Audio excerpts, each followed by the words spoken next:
Welcome everyone. Thank you for once again meeting me. We're going to be going over the movement assessment. Specifically, we're going to hit the overhead squat and the single leg squat.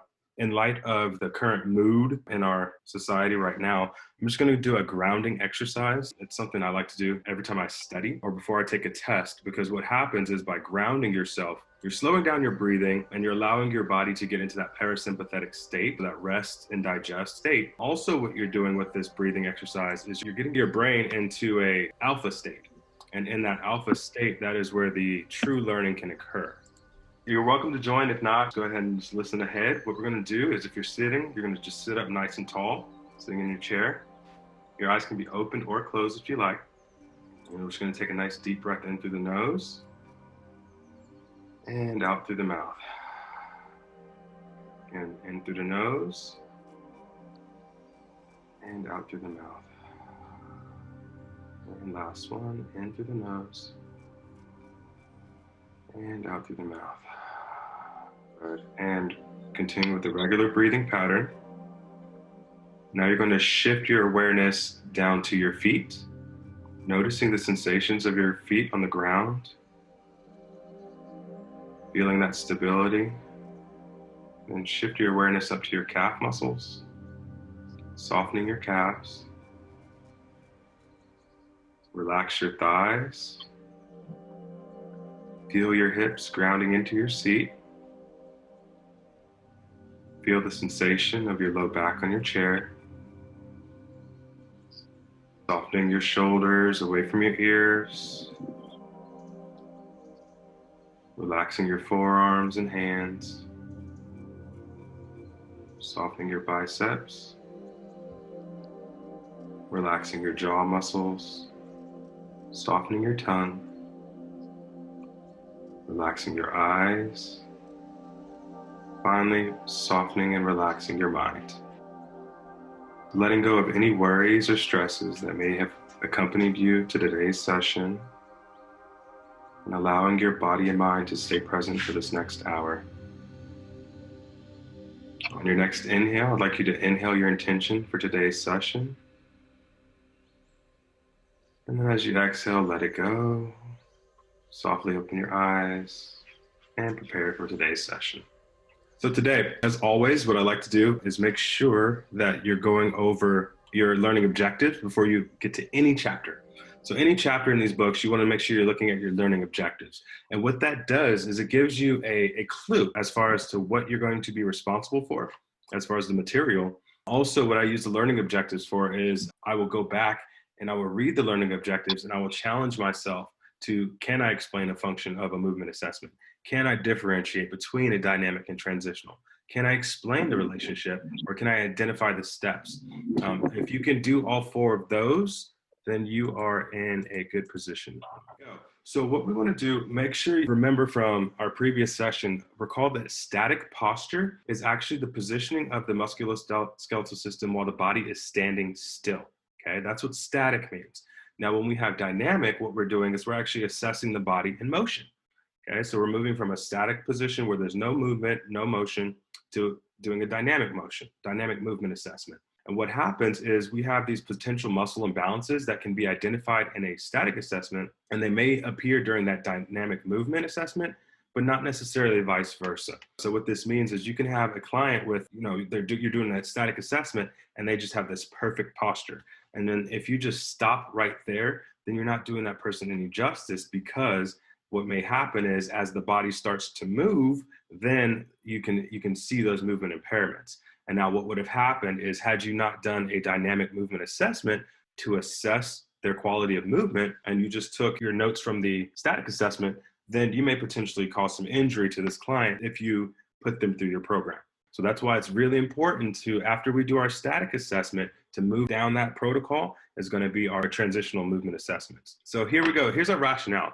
Rationale is important because you always want to know why you're doing something. It's one thing to know what you're doing, but you need to know why you're doing it, because when you know why you're doing something, then you can mix and match and you can adjust on the fly. What happens are these movement assessments, they're the cornerstone of a comprehensive. So comprehensive is overarching, seeing the big picture, and integrated. Integrated is bringing all sorts of parts into and fitting it into the whole. So what we're doing as we're trying to get a global picture of this person's quality of movement. As far as the optimal movement, what it does require is integrated functioning of the entire human movement system. So you have all these systems working together that they have to function properly in this integrated movement. And if we don't have that, then we're going to have a breakdown of the system. Remember that cumulative injury cycle coming from that breakdown of movement. So we have to assess this quality of movement. And what the beauty of the NASM assessments is that it's all research-based, reliable, and valid. And so if you just stick to these protocols, stick to the way it's being designed to set it up and do it the same way over time, that's when you'll get that reliability from these assessments. Also, remember that proper muscle function and optimal recruitment of force couples are essential to maintain precise joint motion. And so remember, we have several muscles that are working together. And what happens is if those muscles aren't functioning properly, we're going to have a dysfunctional movement pattern. And what's happening with these movement assessments now is we're trying to identify where one of these force couples may be breaking down. So that's why it's important for the rationale for the movement assessment, because we can't see those force couples in action during a static assessment, but during a movement we can.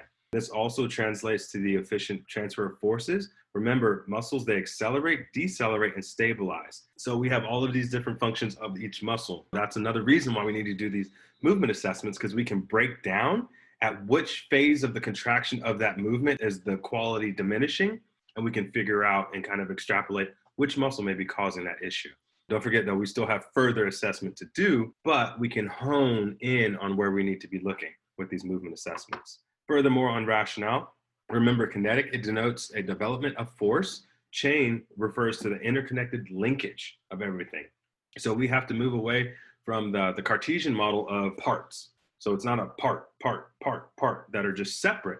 Think of it all as a global system that works together through this kinetic chain. It's all linked together. And what's happening is you can have a corrective exercise plan that will address mobility and strength in one region, and it can result in improvements in other regions due to these linkages through the kinetic chain. Also, though, what happens is if you have dysfunction in one area of the kinetic chain, it can cause a cascading effect throughout the rest of the chain. When muscle balance, recruitment, or joint motion become altered, this actually changes the alignment, neuromuscular control, and movement patterns. And this is what gets into that cycle of creating a possible injury.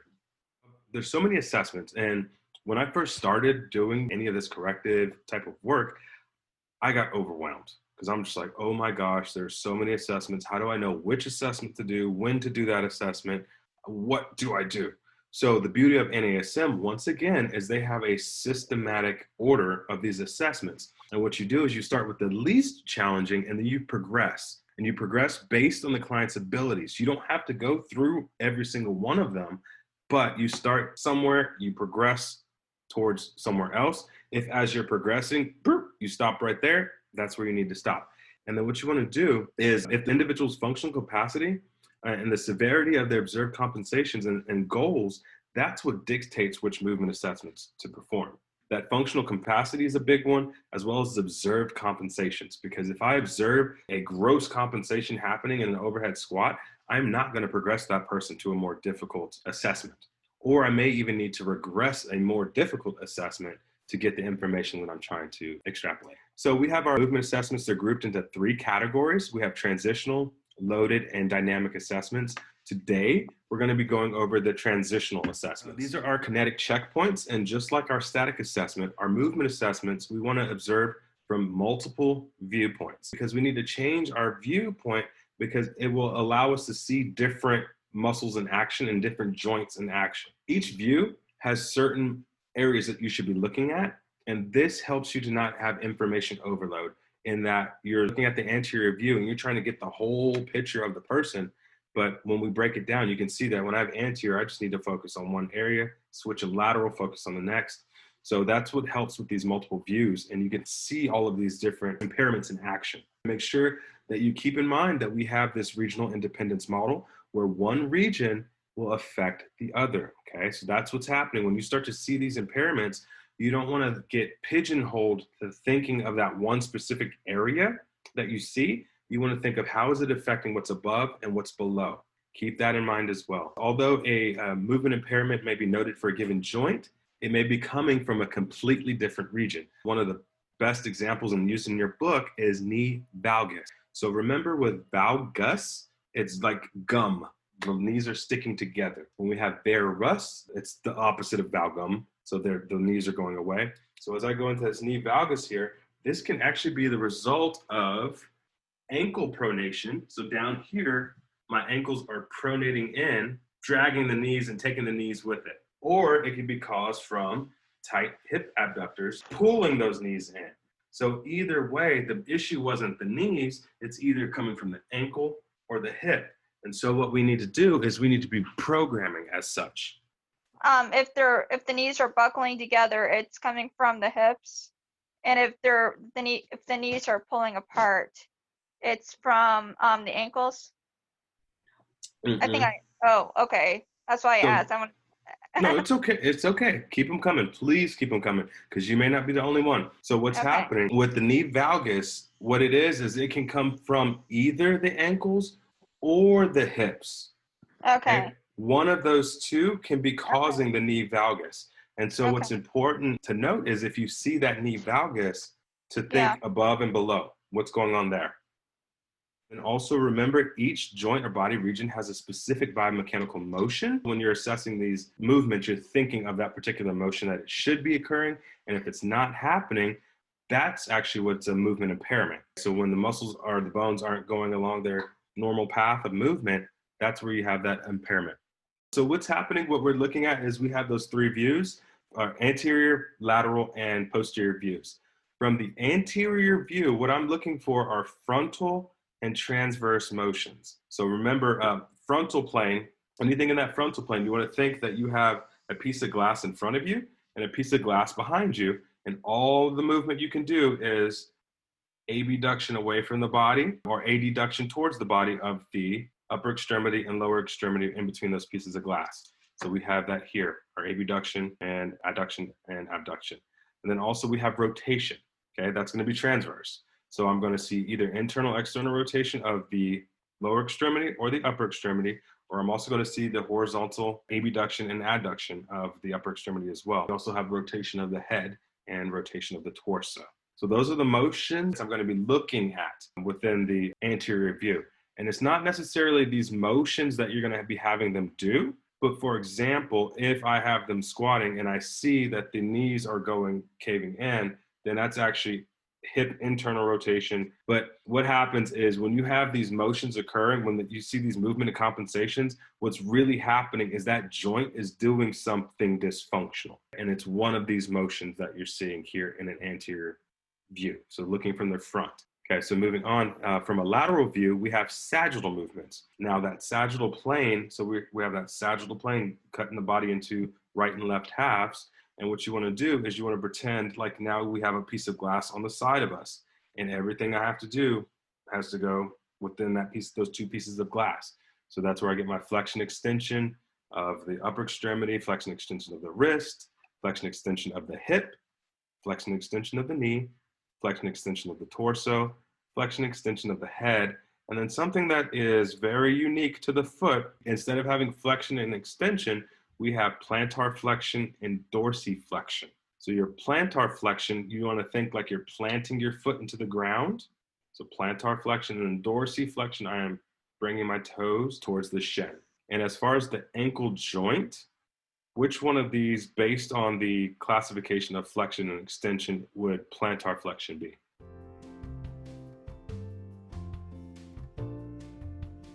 So plantar flexion is extension. That's important because you're going to see in the literature triple extension, okay? That's where you have that plantar flexion. So it's confusing because it says plantar flexion, but that's actually what you will see in triple extension, is the plantar flexed ankle and foot. Can I ask a question? No! Yeah, go ahead. Is that because of the plantar muscles are flexing? Why is it named plantar flexion? Plantar surface of the foot is that bottom foot. Dorsal surface is towards the top, like a dorsal fin. Yeah. That's kind of where it's doing, is you have the dorsal surface of the foot and the plantar surface of the foot.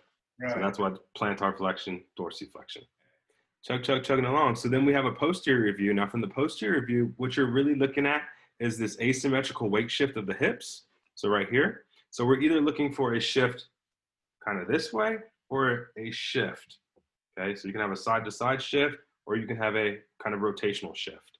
And that's what's happening here. You see that hip dropping here? So we have that shift, but then also there's slightly shifting over to the left. So that's what this arrow is indicating here. So what I'm looking for in the foot is I'm looking for any kind of movement. We have that abduction, the foot turning out. We have that eversion, so the foot caving in. So you're looking at that. The biggest clue from posterior view is look at this calcaneal tendon right here. Any deviation in that will kind of tell you where the foot's going. That's kind of the easiest way for me to see that. So those are 3 views. So here's some common movement impairments. And this is what you will see in the literature. You'll see these words. You'll read them everywhere. So what I'm going to do is I'm just going to show you each of these. So when I have excessive pronation, what you're doing is you're looking at the arch of the foot here, okay? And we're looking to see that foot collapse in like that. So you see how my foot's flattening, or eversion of the heel, or malalignment of the Achilles tendon. That's excessive pronation. Foot turn out, I'm going to see this number. So that's why it's important, and I'll go over this again, but when we're setting people up for the overhead squat, you want to make sure that we have the feet facing forward and the knees directly in line with the second and third toes so that we can see this foot turn out compensation. If they start here, then we don't know if if that compensation will occur. So that's feet turn out. Heel raise. All we have with the heel raise is the heels coming off the floor.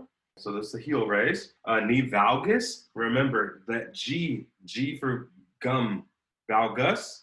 And then varus is like that bow-legged. Knee dominance, what happens is as someone's squatting, and if they have a knee dominant position, what's going to happen is the knees are going to track over the toes like this, as opposed to sitting back in a chair. So knee dominance is those knees excessively tracking forward with an upright torso, as opposed to hips going back with a slight flex in the torso. And then asymmetrical weight shift, what that looks like is as I'm squatting, you'll see this number. Excessive trunk movement, this is more of something you'll see in the Davies test, which is that dynamic test with the hands, and you'll just see kind of the trunk just bobbing and weaving because they don't have any kind of control. And then also you'll see excessive anterior pelvic tilt. What happens here is you want to think of your pelvis like a bowl, and anterior pelvic tilt is I spill the bowl forward, okay? And that creates an excessive curve in the back. So now we have excessive posterior tilt. So that's a posterior pelvic tilt. And what's happening is the bowl now is tilting backwards to the posterior, and it's spilling backwards out. So that's what we have with that excessive posterior pelvic. Then we have excessive forward trunk lean. Now what happens is when you're doing this overhead squat, your litmus test is going to be your shins. So your tibia. Remember, you have 2 bones in the lower leg. You have your tibia and your fibula. The tibia is big like Texas. The fibula is small like Florida. That's how I remember tibia and fibula. And what's happening is with the forward trunk lean, what I'm doing when I get in this squat, I'm looking at the angle of my tibia in relation to the angle of my torso. So I'm going to take from my acromion to my hip and look at that straight line and compare it to my tibia. If they're relatively parallel, that means I have a good trunk lean. However, in this position, you can see that the angle of my torso is significantly greater than the angle of my tibia. So that's an excessive forward lean on that one. Trunk rotation. What happens with this one is during the single leg movements, you'll see either, say this is my stance leg. If I turn this way, I'm actually internally rotating. Turn here, I'm turning out, okay? So I'm externally rotating. And with scapular elevation, you're gonna see the shoulders shrugging towards the ears. You'll see also scapular winging. The inferior angle, inferior border, it protrudes posteriorly, so it sticks out backwards. That's indicative of weak scapular stabilizer. So if you see that off the bat, you're gonna know you need to work on some scapular stabilization, or they won't have proper shoulder mechanics and movement. So you have arms fall forward, which is if I start with my arms in line with my ears, and then as I do my squat, the arms fall forward outside of that line, that's the arms falling forward. Excessive cervical extension, forward head posture. The reason why it's excessive cervical extension is because if I return my head back to neutral, it actually looks like this, okay? But because my head is forward, and if I didn't extend my head and my head is forward like this, I'm looking down. And I want to orient my head to the horizon, so I have to look up. And that's where I get this excessive cervical extension. Now, mixing those two, you have to be careful, because if that person has excessive forward head and you say, line your arms up with your ears, forward head, and then I put my arms in line with my ears, okay, I'm ready to go, coach. Well, this is actually technically arms falling forward. So don't be tricked by lining the arms up with the ears if they have forward head. Also, what you want to make sure you do is to avoid jargon. Okay, so when you're talking to someone, especially a client, you don't want to say, compensation, dysfunction, impairment, these type of words, because it makes the client, they feel like something is wrong with them. When it's not a wrong or right with this person, it's just, this is your movement strategy. This is your habit that your body prefers. That's more inclusive and safe type of wording, so that you don't alienate your client or patient or make them go home and feel like they just have this complex, and sometimes they're just like, okay, well, I'm messed up. There's no hope. I don't care. They just give up. And we don't want to do that. We always want to let them know this is just a strategy that you have right now. And the reason that you need to come work with me as a corrective exercise specialist is I'm going to specifically give you the proper movement strategies to improve your quality of movement and reduce your chances of injury. So this is something that we can correct or even improve. You don't want to don't insinuate that you're going to be the savior and fix them, but you can correct them and move them closer towards ideal. So transitional movement assessments, they involve movement without a change in one's base of support. This is important. It's without a movement in the base of support. It's a closed chain activity. Closed chain means that in this sense, both feet are on the ground and do not move. What can get confusing, especially on a quiz or a test, what's the difference between transitional movement and a dynamic movement? They both move. However, transitional, it's closed chain. There's no change in the base of support. With dynamic, there's a change in that base of support. Okay, we either have an arm moving or we have a leg moving. What this does is allows for assessment of an individual's dynamic posture. So what that means is how their posture reacts as they're moving, their quality and control of movement, also joint alignment during these specific movement patterns. And what you're doing is as they're performing these movements, you're observing and identifying any impairments that occur during those 5 kinetic chain checkpoints. And then what happens is after you observe and identify, you mark them on the chart, and then you go and you're going to find your potential overactive and underactive, and then you initiate the corrective exercise sequence from there. But the thing is if you don't do these assessments, you're guessing.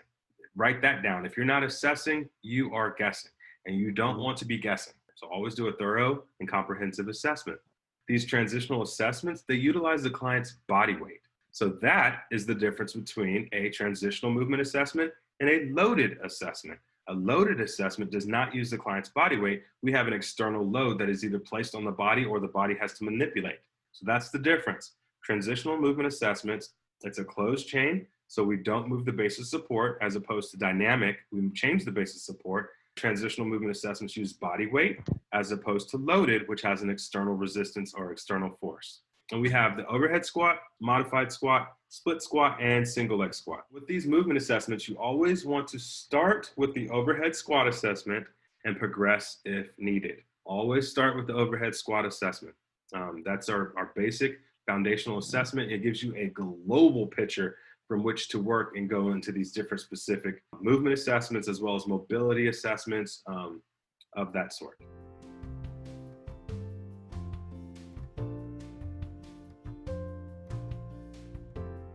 The overhead squat is designed, once again, to assess dynamic posture. So as I'm moving, core stability, can my core control me? Mobility is range of motion. So do I have adequate range of motion to allow these movements to occur? And then neuromuscular control. Neuromuscular control is meaning the correct muscles are firing at the correct time to initiate that movement. It's also the first movement assessment that we use, and it serves as a qualifier to determine additional movement assessments. And once again, it's been shown to be reliable and valid, and it's reliable and valid only if you set it up the exact same way every time. Okay, that's how you get that reliability, is to set it up the exact same way every time. And what's important with that is if you do it the exact same way, then say I train, Susie Q, and I do an overhead squat assessment, and I find all these different movement compensation. I start doing programming with her. and we're getting through it. And then I have to somehow leave. I can't train Susie Q anymore. So John P comes in and he wants to train her. Well, John P, if he's up to his snuff, before he even does anything with her, he's going to assess that client just for his knowledge. Well, if he reads my notes and sees, okay, I did an overhead squat and found X, Y, Z, and he knows that I do a thorough overhead squat each time, then he can do his overhead squat and compare what he's finding now to what I found initially to see if there's any kind of improvement or any kind of regression. But the key thing to note is that me and John are doing the exact same overhead squat assessment. That's why it's important to make sure you're not just, winging it and doing your own thing. Also, what happens is this assessment of this movement is essential because it helps you to create a corrective exercise program based on the movement assessment. That's another thing that differentiates a corrective exercise specialist from a personal trainer, because you're actually designing a program based on this client. You could get away with, if you wanted to make cookie cutter workouts and programs, to say, here's a workout for upper cross syndrome. Here's a workout for excessive pelvic tilt. You could do that, but you're writing the program for a condition that an impairment that you're seeing that you can only see from a movement assessment. That's why it's important to do these assessments before you do any kind of programming, because we're not just doing a shotgun approach where we're shooting a workout out and hope it works. We're more of like snipers. So we're honing our shot and then taking it. Also, NASM recommends beginning all movement assessments with the overhead squat because, once again, it implies that it gives you that global observation. So basically the overhead squat covers everything as far as movement impairments go in the client. It gives you a global view. However, you may need to go further and do further testing to get more specifics. And the reason I say that is, say, for example, on the chart, you do an overhead squat and their knees cave in. Well, on the chart, it's going to say adductors are overactive, gastroc is overactive, hip flexors can be overactive. And you're just like, well, which one's overactive? That's when you're going to have to do further testing to hone in on exactly which muscle that you're going to need to inhibit and which muscle you're going to need to lengthen and which muscles you're going to need to activate. So that's how you use the overhead squat. Basically what happens is you have, say this is your global picture of the person, and you do an overhead squat and you see something going on with the knees, but nothing's going on up here, then the rest of my assessment is going to be all lower body. My programming is going to be lower body focused, okay? Because I need to reestablish optimal movement first before I start doing a total body approach where I'm throwing the gamut at this person. And you can still program for the upper extremity, but it's going to be more strength based and not corrective based. But first, before I do any kind of heavy squats or any kind of jump spinning hook kicks or whatever you're going to have the person do, you need to make sure that they have optimal movement and neuromuscular control of their lower extremities in that specific case. And so the overhead squat helps you to hone in on a specific area that may need to be worked on. Or also, you may not see anything in the overhead squat, and that's when you're going to go to the harder progressions of the assessments test to try to create some kind of movement impairment.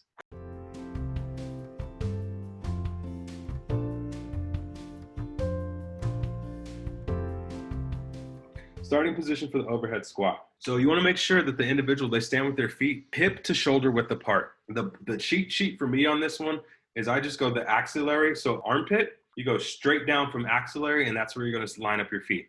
That keeps it reliable, and it gives you a protocol. So every single time, for every single person, you can see their armpits, and you just go straight down and you say, line your toes up with that. Or you direct them to line their feet up underneath their armpits. Ankles should once again be in a neutral position, so we don't want any kind of feet turning out or turning in to begin with. Also, ideally, you want the shoes off. Having the shoes off will, once again, it will allow you to see any kind of movement compensation that's occurring within the feet. Also, you'll be able to see the heels lifting, because you may only get that little bit of a heel lift. So if you get that little bit, you may not even see that in their shoes. And then you're going to mark them down as perfect, but they do have a compensation, is that heel lifting. Also, with the shoes on, some shoes, for better or worse, have a heel drop already in them. Some have a 12 millimeter heel drop. So the distance from here to here, that's 12 millimeters, okay? If I have that much of a heel lift, then that's almost as if I'm doing a modified overhead squat. I'm giving the feet some plantar flexion, which is taking out tension within the gastroc,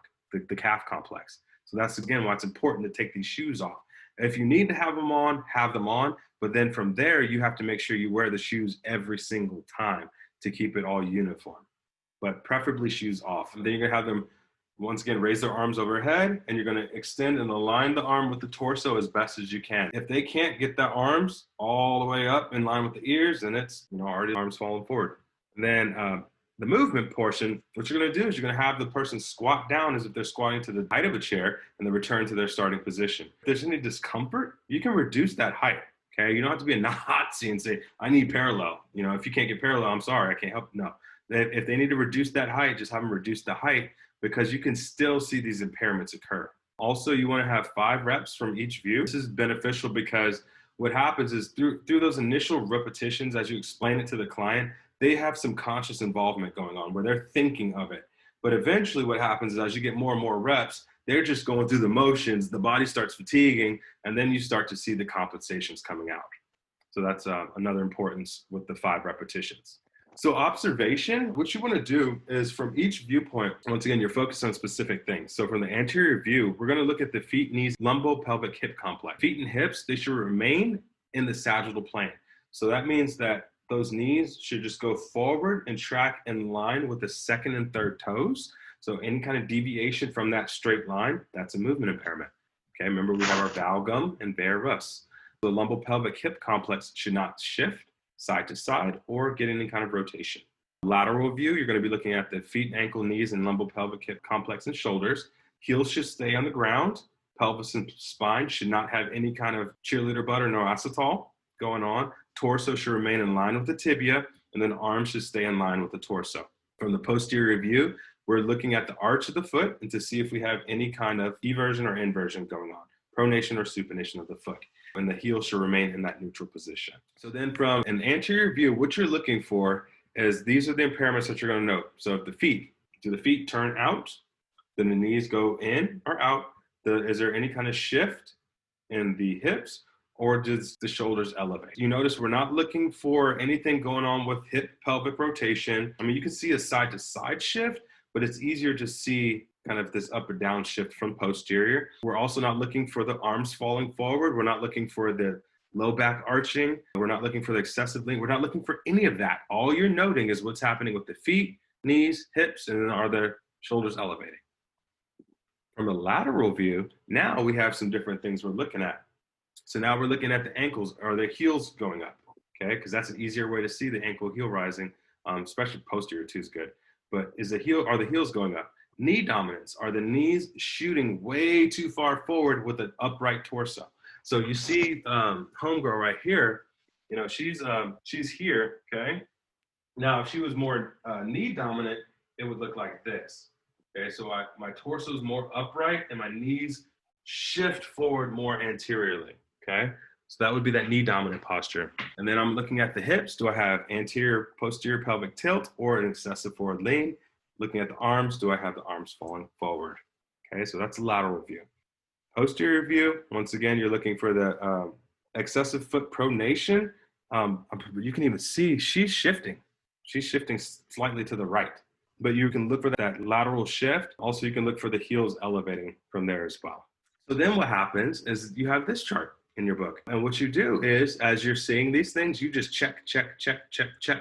You mark down what you're seeing, okay? And it tells you, here's the impairments, and then you're just noting if you see them. So remember, as you're reading these movement impairments, if you can't in your head visualize what's going on, then you need to go back to that portion where in the book where we explain what these impairments are, so that you can visualize what's happening there. Okay, excessive pronation. Can you see what's happening to the feet? You see, feet turn out. Can you visualize that? Heels rising. Valgus, knee dominance, varus, because you have to be able to see these to note them. If you don't even know what you're looking for, then how can you find it? So this is what you're looking for on these assessments. So, and then what you do with that information is you go to that next chart, and this tells you the possible causes.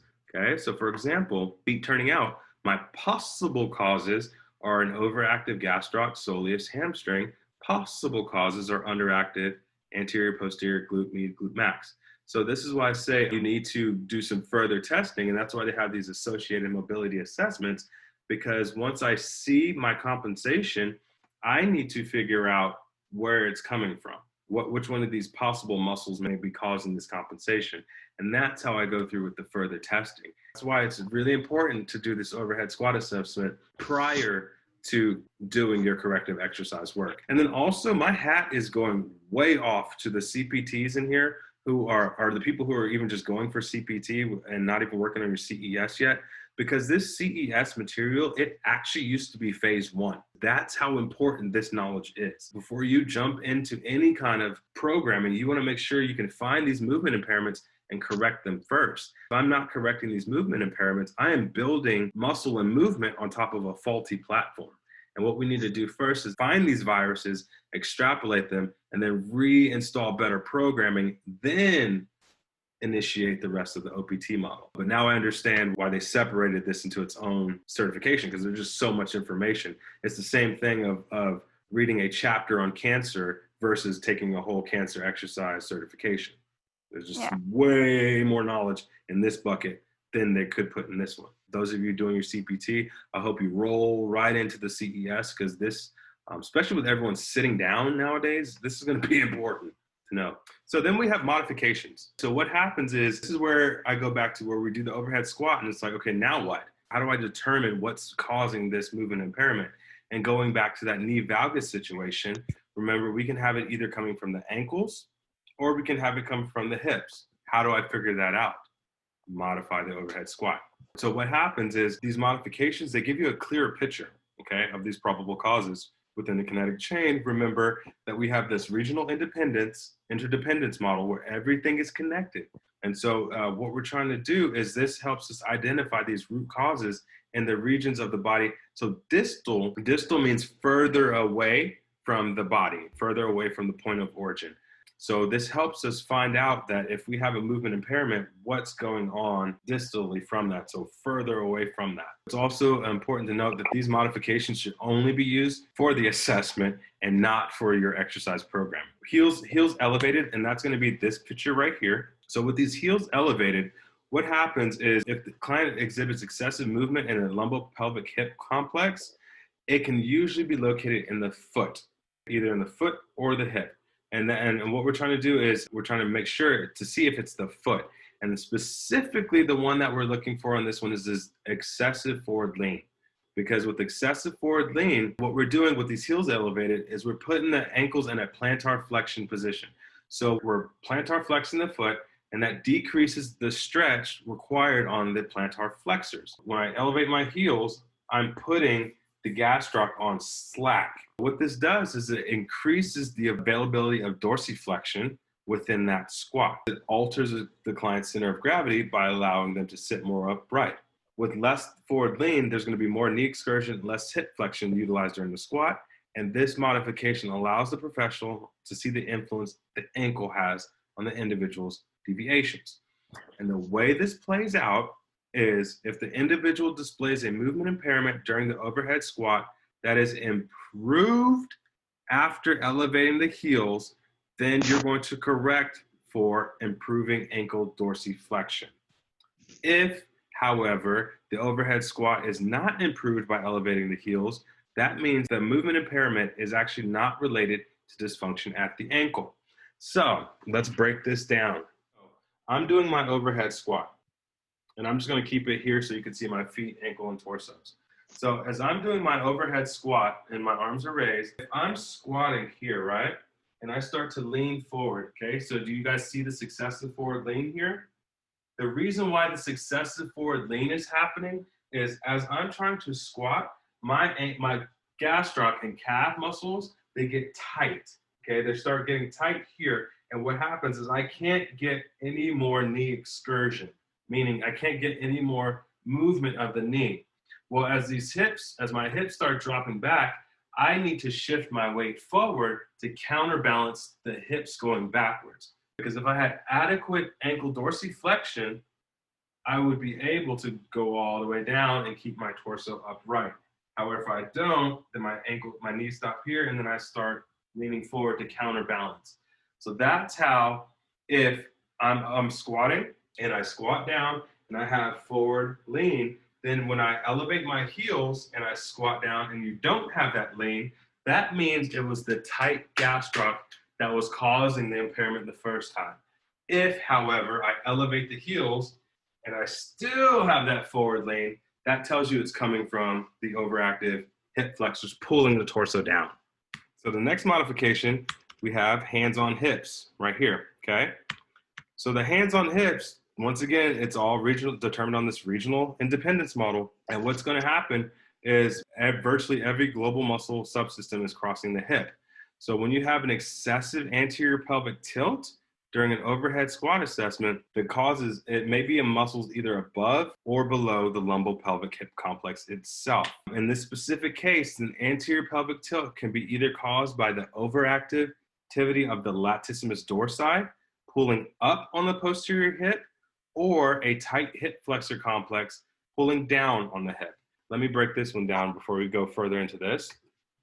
So looking at the upper body, your lats attach back here through the thoracolumbar fascia. They attach to the posterior hip region right there.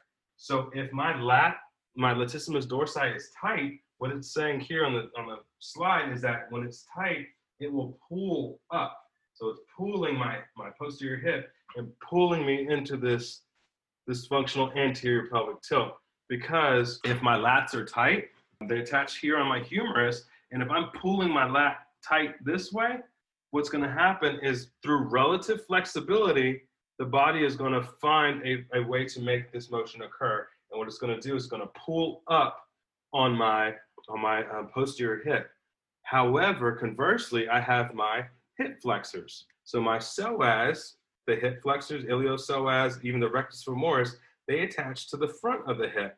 And if these muscles are tight, what they're going to do is they're going to pull down, okay, and pull my hips into the anterior pelvic tilt. So I either have the lats pulling up or the hip flexors pulling down. Either one of those is going to cause anterior pelvic tilt. How do I figure out which one it is?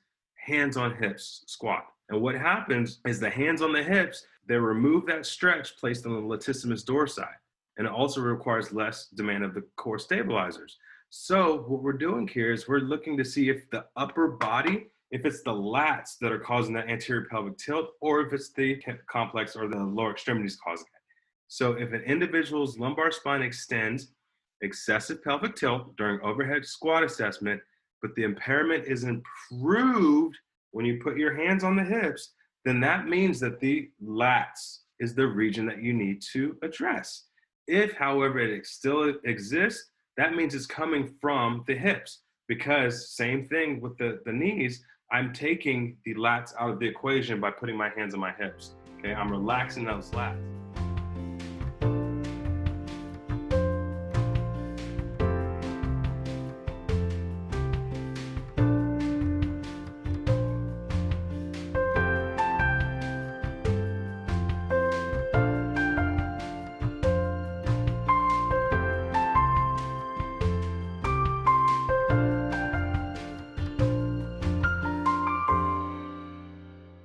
After that, we have a single leg and split squat assessment. These are the next progression, and these are ideally utilized if you don't see any kind of compensations occurring with the overhead squat and you need to do something a little bit more challenging to give you some more information.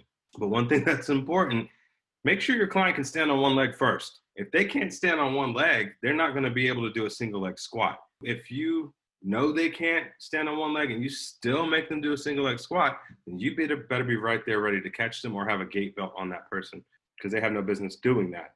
Another thing that's happening too is if, like, say you do an overhead squat assessment and they have an excessive knee valgus, I don't need to put them on a single leg squat because they're going to have knee valgus. Okay. So single leg squat assessment, this, once again, it's seen as a progression. It's a progression to the overhead squat assessment. And then what it's doing is you're assessing dynamic posture, strength, balance now, overall neuromuscular control, and only in a more advanced single leg stance, so one leg. Research has shown that the screening during a single leg squat is also valid. However, we need to make sure that we're doing this and setting it up the same way. And it's very great at identifying knee valgus. I love this one because if they don't have adequate stability, that knee just caves right in. Also, it's reliable and valid movement through various professionals, okay, through repeating this test. And it's one of the most challenging of the lower extremity transitional assessments because of the single leg strength and balance required. Okay, so it's a very challenging test. And so that's good to know, because if that person's not ready for this test, don't even worry about doing it. You're only going to do this if they do an overhead squat assessment and you just don't see any kind of compensations occurring. So then you need to place the body in a more challenging position to tease something out. Also, the people who perform well on this test have greater hip abductor strength and activation. People who don't perform well on this test have weak hip abductor strength. So that's another little clue. So you do this do the single leg squat and you see that knee caving in, you're thinking hip abductor strength needs to be improved. So then you're going to start doing some kind of programming to improve that, the hip abductors, which is your glute medius. Once again, it should only be used for clients who perform the overhead squat assessment with optimal form. If you find your compensations with the overhead squat, stop there. Okay, you don't need to go further into the single leg squat. Also, it's used to consider single leg exercises. So if you're trying to do, say a jump down single leg balance, anything, or split squats or lunging, walking lunges, any of those step up to balance, you want to make sure that they have stabilization of that single leg. And you can test that first by doing a single leg squat assessment. If you do the single leg squat assessment and you see that knee caving in, program for that first, then it's safe to start adding load or speed to these movements. It's a good test of their balance, once again, to see if they have any kind of balance deficits. Because if you just put them in the position to start and they just start falling, okay, we need to adjust your balance as well. Also, should be avoided for clients who are at risk for falls or loss of balance, or that they're recovering from a knee injury, because it's so taxing on the system. Individuals may continue to display movement impairments during this assessment, even after completing a rehab program. And that's because it is just such a difficult movement and task to do. Any kind of clients complaining of knee pain, they'll display a significant compensatory movement impairments at other joints when completing this. So that means that in order to protect their knee through relative flexibility, they're going to have increased movement through either their ankle or their hip to make this motion happen. So just avoid it. If they're in knee pain, avoid it. And with the single leg squat, what you want to do is you want to make sure that the individual has their hands on their hips, eyes focused forward, stance leg should be pointed straight ahead. So once again, you want to make sure that when they're on that stance leg is pointed straight ahead. A lot of people will want to kick this leg out to give them more stability, but you need to make sure that they have their foot in alignment, neutral position. The non-weight bearing knee should be flexed here, as you can see. So I have some flexion of my knee, but the foot is next to, but not touching, the stance limbs calf. That's important, because what happens is during that movement, I have my hands on my hips, my foot next to my stance leg. As I squat down into that single leg squat, you want to keep that foot there. You see in the picture, she still has her foot there. I don't want to allow, as you have in the client squat, I don't want to allow them to kick that leg back or kick it up and forward to counterbalance.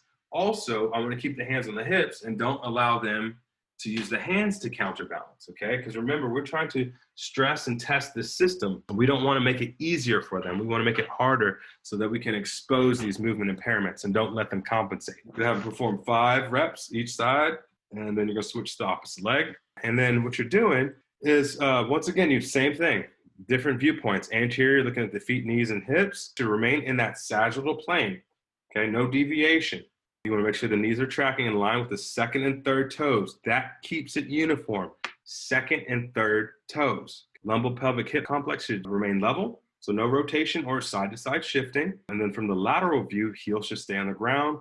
Pelvis and spine, once again, remain neutral. Okay, no anterior or posterior tilting. From a back view, the arch of the foot and calcaneus should remain in that neutral position, so no excessive eversion or inversion or any kind of heel lifting going on.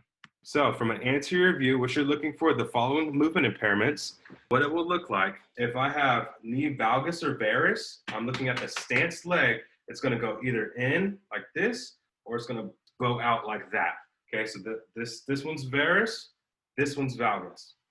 Asymmetrical weight shift. What happens here is as they squat in the lumbar-pelvic hip complex, you can see them shift to the side, or you'll see this happening, or this happening, kind of this hip hike going on. That's asymmetrical weight shift. Inward trunk rotation is towards the stance leg because I'm turning in. Outward is away from the stance leg. That makes a difference because there's different muscles involved there. From a lateral view, I'm looking to see, do the heels raise? So as I squat down, does that heel come up? Knee dominance, once again, do they shift the knee forward more in a more upright torso? I'm also looking for any kind of pelvic tilting going on, as well as an excessive forward trunk lean. And then from the back, you're looking for that foot pronation to see, does that foot turn in as I squat down?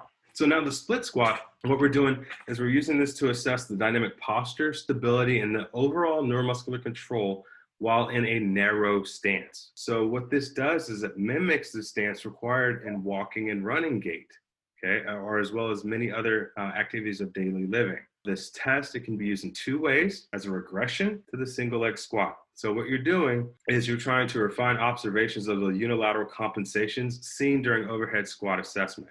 So what that means is, say for example, I have someone squatting and I think I see something on one side versus the other. You can use this, and remember how I said the single leg squat is dangerous if they have any kind of knee valgus going on or any kind of gross compensations, but especially if you see knee valgus with both feet on the ground, and then if you put one foot, of course that knee is going to cave in. But I need to make sure, and so you can do a split squat instead of a single leg squat to see if that knee will track medial or lateral. It can be used as a safe way to identify rotation if they're unable to do a single leg squat, because they'll still see that trunk rotating. And well, this gives you more information on programming related to split stance movement. The static split squat, it places less stress on the knee, and so it may be safer for those recovering from injuries. And this is a great way to assess that. Also, it's effective at assessing balance and the hip and knee extensor strength. So the ability of the knees and the hips to extend. To keep it uniform, you always start with the split squat with the right foot forward, left foot back, okay? And then alternate. That just keeps it uniform. Always start right foot forward. All right, so the assessment procedure, position, same thing. You have individual with their hands on the hips, narrow split stance, feet parallel, pointed straight ahead, okay? Just like this. So once again, you wanna make sure their feet are parallel. You don't want any kind of feet turning out, because that's them trying to get better base of support. We need these feet parallel so that as they squat, we can see any kind of compensations occurring. Step length should be sufficient for the back knee to contact the ground, just behind the right front foot. So here, and then back up.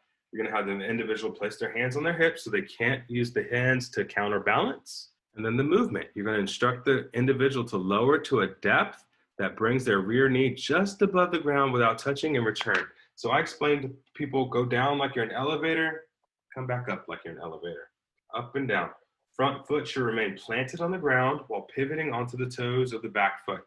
Okay, so I'm letting this back heel elevate, okay, as I go down. And you're gonna repeat the movement for 5 repetitions, observing from each side. So from the anterior view, you wanna view the feet, knees, hips from the front. Feet and hips should remain in that sagittal plane, tracking in line with the foot. Lumbar-pelvic hip complex should not shift from side to side or rotate. Posterior view, I'm looking at the arch of that foot. Okay, you don't want to see if it caves in. Lateral view, I'm looking at the front heel staying on the ground. Front knee should not go too far past the toes, and the pelvis and spine should remain in neutral posture. Once again, from these views, from the anterior view, I'm looking at this number here going on with the knee valgus. So if I'm in a split squat, you're looking for the knee valgus or varus, so knee going in or out, not tracking along the toes. I'm looking for any kind of asymmetrical weight shift of the hips. I'm looking for inward trunk rotation, outward trunk rotation. From the lateral view, I'm looking to see, does that heel elevate? Do I have knee dominance here? Or do I have excessive anterior posterior pelvic tilt of the hips? And then from the posterior view, I'm looking for excessive pronation of the foot. Does that foot cave in as I'm doing that motion? So then here's one last little part. As far as the split squat assessment, what happens is that trailing leg should have greater than 90 degrees of dorsiflexion of the big toe. Okay, so I want that big toe extension, dorsiflexion. So what happens is if the lack of ankle dorsiflexion has been identified, you observe that rear foot during the split stance, and that can tell you if the issue is above or below the ankle joint. So above the ankle joint would be here, below would be, or in the toes. So if the rear foot does not turn out, you can be more sure that it's probably coming from the calf. However, if the foot does turn out, then it's probably the big toe. And so what you're going to do is you're going to assess the range of motion of that big toe joint during your mobility assessments. And so then after your single leg and split squat observations, once again, you're going to mark them down on this chart, and then you're going to go to your observational findings and pinpoint which muscles that you need to do further evaluation for.